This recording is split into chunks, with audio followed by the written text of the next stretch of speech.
तो कहानी की शुरुआत होती है मैनी से, जो अपनी पत्नी एली और अपनी बेटी पीच के साथ खुशी खुशी जिंदगी जी रहा है।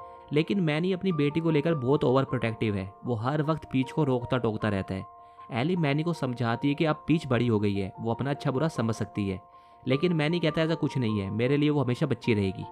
खैर, मैनी और एली के लिए ये नोकझोंक कोई नई बात नहीं है। इनके दिन की शुरुआत ऐसे ही होती है। मैनी के दो बहुत अच्छे दोस्त भी हैं, डियागो जो कि एक शेर है और दूसरा है सिड जो कि एक स्लोथ है। सिड थोड़ा हटेला है, इसके काम भी ऊटपटांगी होते हैं। एक दिन सिड का बिछड़ा परिवार सिड से मिलने आता है, जिनकी बातों से साफ पता चलता है कि इन्हें सिड से बिछड़ने का कुछ खास दुख नहीं है। लेकिन सिड को अपने परिवार से मिलकर काफ़ी खुशी होती है। सिड के डैड सिड को बताते हैं कि उसकी दादी बस कुछ दिनों की मेहमान है और वो चाहती है कि दुनिया से जाने से पहले वो अपना सारा प्यार सिड पर लुटा दे। ये बात सुनकर सिड थोड़ा भावुक हो जाता है और अपनी दादी को अपने साथ घुमाने ले जाता है। सिड के जाते ही सिड का परिवार वहां से भागने लगता है। मैंने उनसे पूछता है आप कहाँ जा रहे हैं, जिस पर सिड के डैड कहते हैं हम तो यार सिर्फ उस पागल बुढ़िया से छुटकारा पाने आए थे। इतना कहकर वो वहां से चले जाते हैं। जब सिड अपनी दादी के साथ वापस आता है तो वो देखता है वहां उसका परिवार नहीं है। मैंने उसे बताता है वो सिर्फ दादी को छोड़ने आए थे। सिड को ये जानकर थोड़ा बुरा लगता है, लेकिन फिर भी वो अपनी दादी को पाकर बहुत खुश है। लेकिन तभी सिड देखता है कि उसकी दादी वहां से गायब है। वो सब मिलकर उसकी दादी को ढूंढने लगते हैं। इस दौरान पीच की नज़र हाथियों के एक झुंड पर पड़ती है। इस झुंड में ईथन नाम का एक हाथी भी है, जिस पर सारी लड़कियां फिदा है, मेरा मतलब है हथनियां। पीच भी उसकी दीवानी है। वो ईथन से मिलने के लिए उसके पास आती है, लेकिन तभी मैनी वहां आ जाता है, जो ईथन को पीच से दूर रहने को कहता है। पीच अपने डैड की इस हरकत से बुरा मान जाती है और गुस्सा होकर वहां से चली जाती है। मैनी उसके पीछे जाता है और कहता है कि मैं तुम्हारा बाप हूँ और मुझे पूरा हक है तुम्हें रोकने टोकने का। इस पर पीच कहती है आपने मेरी सबके सामने बेइज्जती कर दी, इससे अच्छा तो ये होता कि मेरा कोई बाप ही ना होता। इस पर एली दोनों के बीच में आकर उन्हें समझाने लगती है, लेकिन तभी बर्फ टूटने लगती है और जिस जगह मैनी खड़ा था वो हिस्सा टूटकर अलग हो जाता है। मैनी, डियागो, सिड और सिड की दादी एली और पीच से बिछड़ जाते हैं। मैनी एली और पीच को कहता है दूसरी तरफ एक ब्रिज है, तुम दोनों वहां पर चली जाओ, मैं तुम्हें वहीं पर मिलूंगा। इसके बाद वो बर्फ का टुकड़ा जिस पर मैनी और उसके दोस्त थे पानी में बह जाता है। अपने डैड से बिछड़ने के बाद पीच को पछतावा होने लगता है, लेकिन एली उसे समझाती है कि वो जरूर लौट कर आएंगे। अब हम बर्फ के टूटने का कारण भी जान लेते हैं। ये स्कार्ट है। इस दुनिया में इसको सबसे ज्यादा जिस चीज से प्यार है वो है एकॉर्न, और ये इस एकॉर्न के लिए कुछ भी कर सकता है, मेरा मतलब है कुछ भी। इसने अपने एकॉर्न को सेफ रखने के लिए बर्फ में गाड़ दिया था, जिसके कारण बर्फ में दरार आ गई और धीरे धीरे वो दरार बढ़ने लगी और इसका अंजाम तो हमने देख ही लिया। देखा, इतना बड़ा हटेला है ये। खैर, कहानी आगे बढ़ाते हैं। मैनी और उसके दोस्त समुद्र की लहरों के बहाव से अपने आप को बचाने की कोशिश कर रहे हैं और दूसरी तरफ धरती के सरकने से पूरे इलाके में हलचल मच गई है। सब जानवर अपने आप को बचाने के लिए एली और पीच के साथ ब्रिज पे जाने का फैसला करते हैं और काफी देर सफर करने के बाद सभी जानवर आराम करने का फैसला करते हैं।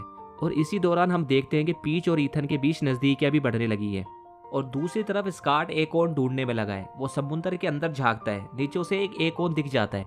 वो उसको निकालने के लिए समुद्र में कूदता है, लेकिन जैसे ही उसे एकॉर्न मिलता है वो देखता है ये आधा टूटा हुआ है, लेकिन इसके अंदर एक नक्शा बना था जो स्कार्ट को द लॉस्ट सिटी ऑफ स्कारलैंटिस पहुंचा सकता है, जहां बहुत सारे एकॉर्न होंगे।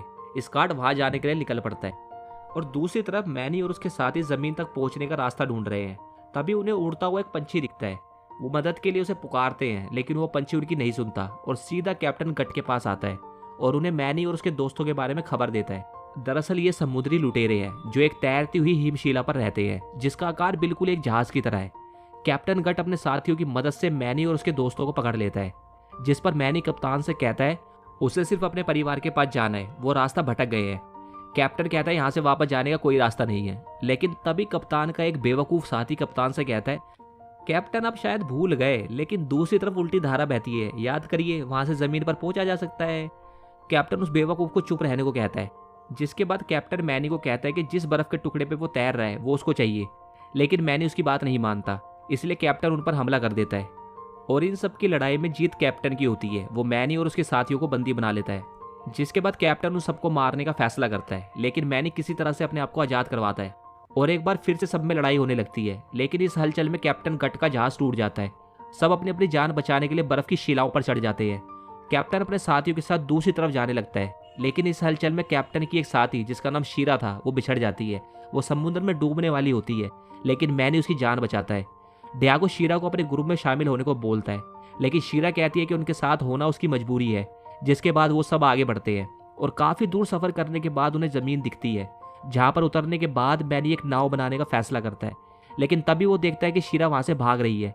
मैनी डियागो को कहता है उसको रोको, वो हमें घर पहुँचा सकती है। डियागो उसका पीछा करता है। काफ़ी दूर पीछा करने के बाद डियागो आखिरकार शीरा को पकड़ लेता है और तभी डियागो की नज़र नीचे पड़ती है।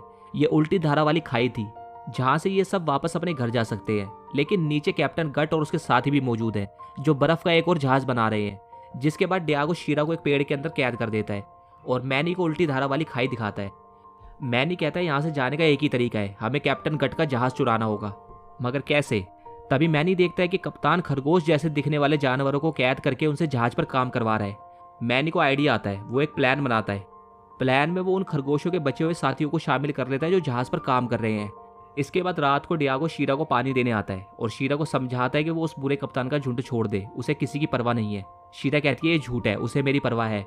डियागो कहता है अगर ऐसा होता तो वो तुम्हें ढूंढने के लिए जरूर आता। शीरा इस बात का कोई जवाब नहीं दे पाती। अगली सुबह मैनी अपना प्लान सिड और डियागो को समझा देता है, लेकिन तभी मैनी देखता है कि सिड की पागल दादी ने शीरा को आज़ाद कर दिया है। शीरा भागती हुई कैप्टन के पास आती है और कैप्टन को मैनी और उसके साथियों के बारे में बता देती है। कैप्टन कहता है तुमने उस शेर की जान क्यों नहीं ली? वो शीरा को धमकी देता है अगर उसने शेर को नहीं मारा तो वो उसे मार देगा। तभी मैनी और उसके साथी कैप्टन और उसके साथियों पर हमला कर देते हैं। मैनी का प्लान कामयाब होता है, वो जहाज को अपने कब्जे में कर लेता है, लेकिन डियागो पीछे रह जाता है। मैनी डियागो को जल्दी से जहाज पर चढ़ने को बोलता है, लेकिन शीरा उसे दबोच लेती है। डियागो उसे प्यार से समझाता है कि वो कैप्टन का साथ छोड़कर उसके साथ चले। शीरा डियागो को छोड़ देती है। डियागो जहाज पर चढ़ जाता है, लेकिन कैप्टन से उन्हें बचाने के लिए शीरा वहीं पर रुक जाती है। जहाज के जाने से कैप्टन बुरी तरह से गुस्से से भर जाता है। वो गुस्से में एक बर्फ की चट्टान को तोड़कर एक और शिप बनाता है और मैनी से बदला लेने के लिए निकल पड़ता है। सफर में कैप्टन शीरा को कहता है इस शिप पे जल्दी ही एक शेर की खाल लगेगी, चाहे वो तेरी हो या तेरे आशिक की। दूसरी तरफ पीच और बाकी के एनिमल्स एक बार फिर से आगे का सफर तय करने लगते हैं। इस दौरान पीच ईथन और उसकी दीवानियों के साथ चल रही होती है। तभी ईथन और उसकी चमचिया पीच से पूछती है तुम उदास क्यों लग रही हो? क्या तुम अपने छोटे से दोस्त लुइस को याद कर रही हो? पीच कहती है नहीं ऐसी कोई बात नहीं है, मैं उससे ऐसे ही बात करती थी, वो मेरा दोस्त नहीं है वो। लेकिन पीच की ये बात लुइस सुन लेता है जो उसे बहुत बुरी लगती है और वो वहाँ से चला जाता है। पीच को अपनी कही हुई बात पे पछतावा होता है, इसलिए वो लुइस को मनाने के लिए ईथन का झुंड छोड़कर चली जाती है। और दूसरी तरफ सफर में आगे बढ़ते हुए डियागो बहुत बेचैन हो रहा होता है, जिस पर मैनी उसे कहता है हाय हाय शीरा के आशिक, प्यार हो गया तुझे उससे।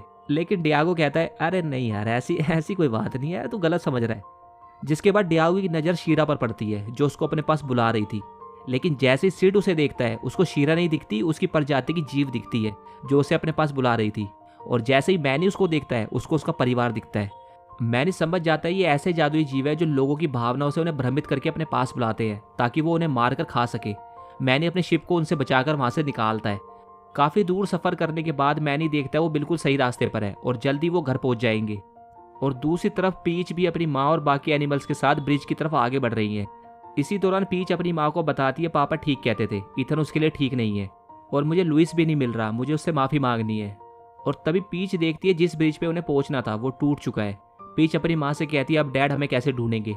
और कुछ समय बाद मैनी अपने दोस्तों के साथ वहाँ पहुँच जाता है, लेकिन वो देखता है उससे पहले कप्तान अपने साथियों के साथ वहाँ पहुँच चुका है और उसने उसकी बेटी और पत्नी को पकड़ रखा है। मैनी कप्तान से कहता है कि तुम अपना बदला मुझसे ले लो और उन्हें छोड़ दो। कप्तान मैनी को भी बंदी बना लेता है। तभी लुइस वहाँ आ जाता है और कहता है गंदे से बंदर छोड़ दे उन्हें, नहीं तो सारे के सारे दांत तोड़ के हाथ में दे दूंगा। जिसे सुनकर सब जोर जोर से हंसने लगते हैं और कैप्टन सबको बंदी बनाने का हुक्म देता है। शिप पर हलचल मच जाती है। इसी बीच सिड की दादी समुद्र में प्रीशियस नाम के किसी जीव को आवाज़ लगाती है। सिड कहता है दादी तू सटियागी है क्या, ऐसा कोई जीव नहीं होता। लेकिन तभी समुद्र से एक बहुत बड़ी वेल मछली बाहर आती है। सिड कहता है मैं ही सटिया गया था। इसके बाद सिड और उसकी दादी वेल के अंदर घुस जाते हैं। जहाज पर सब आपस में लड़ रहे होते हैं। इसी दौरान शीरा पीच को आज़ाद करती है। मैनी एली को आज़ाद करने के लिए जा रहा होता है। तभी कैप्टन एली के पास पहुंच जाता है। मैनी पीच से कहता है कि डरो मत, मैं तुम्हारी मम्मी को बचाता हूँ। जिस पर पीच कहती है डर कौन रहा है डैड, और वो उछलती कूदती कैप्टन को लात मारकर अपनी माँ को आज़ाद करती है। ये देखकर मैनी बहुत खुश होता है और उसे पहली बार लगता है कि उसकी बेटी बड़ी हो गई है। लेकिन कैप्टन ने अभी भी हार नहीं मानी है, वो मैनी के ऊपर हमला कर देता है। तभी एक चट्टान टूटकर जहाज पर गिरती है, जिसके कारण शिप के 2 टुकड़े हो जाते हैं। जहाज का टूटा हिस्सा तेजी से समुद्र के बहाव की ओर जाने लगता है, लेकिन मैनी और कप्तान अभी भी लड़ रहे होते हैं। तभी मैनी कप्तान को उठाकर समुद्र की दूसरी तरफ फेंक देता है और इससे पहले मैनी समुद्र में गिरता सिड की दादी प्रीसियस की मदद से मैनी को बचा लेती है। लेकिन कैप्टन अभी भी जिंदा होता है। वो देखता है सामने उसी की प्रजाति की एक फीमेल उसे अपनी तरफ आकर्षित कर रही है। कैप्टन मदहोश होकर उसकी तरफ बढ़ता है और तभी वो जादुई जीव कैप्टन पर हमला कर देते हैं और इस तरह कैप्टन का अंत होता है। इसके बाद प्रीसियस मैनी, सिड और उसकी दादी को उनके साथियों के पास छोड़ देता है, जहां मैनी अपने परिवार से मिलता है। इसके बाद पीच अपने दोस्त लुइस से माफी मांगती है और शीरा डियागो से पूछती है क्या वो अब भी उसको अपने झुंड में रखेगा, जिस पर डियागो कहता है झुंड में नहीं मेरी रानी, दिल में रखूंगा। तभी उन सबकी नज़र अपने घर पर पड़ती है जो पूरी तरह से उजड़ चुका था। मैनी अपने परिवार और साथियों के साथ दूसरी जगह जाने का फैसला करता है और आगे बढ़ते हुए उन्हें ऐसी जगह मिल जाती है जहाँ वो सब रह सकते हैं। उस जगह उतरने के बाद मैनी पीच को कहता है अब तुम सच में बड़ी हो गई हो, तुम जैसे चाहो वैसे जी सकती हो, घूमो फिरो ऐश करो। जिसके बाद बाप और बेटी गले मिलते हैं और पीच लुइस के साथ घूमने चली जाती है। इसके बाद सिड की दादी सिड से कहती है इन लोगों ने मुझे बहुत प्यार दिया, ऐसा होता है सच्चा प्यार। इसके बाद सब खुशी खुशी रहने लगते हैं। रुकिए रुकिए रुकिए, स्कार्ट से तो मिलते जाइए। तो स्कार्ट को आखिरकार वो शहर मिल ही गया जिसको वो ढूंढ रहा था। यहाँ उसको उसके ही जैसे अनगिनत लोग मिलते हैं, लेकिन स्कार्ट को किसी की परवाह नहीं है। वो यहाँ मौजूद अनगिनत एकोन देखकर पागल हो जाता है। वो उन सबको उठाने लगता है। तभी उसकी नज़र एक बहुत बड़े एकोन पर पड़ती है। वो उसको उठाने के लिए आगे बढ़ता है, लेकिन यहाँ मौजूद दूसरा स्कार्ट कहता है लालच बुरी बला है, उस एकोन को मत निकालो। लेकिन स्कार्ट उसकी बात नहीं मानता और जैसे ही वो उस एकोन को निकालता है, स्कार्ट का पूरा शहर पानी में डूबकर खत्म हो जाता है। अब यहाँ सिर्फ उजाड़ है। मैंने कहा था ना हटेला है ये। एक बार फिर स्कार्ट को एक और नहीं मिला और ना ही कभी किसी मूवी में मिलता है। और यही होता है इस कहानी का अंत।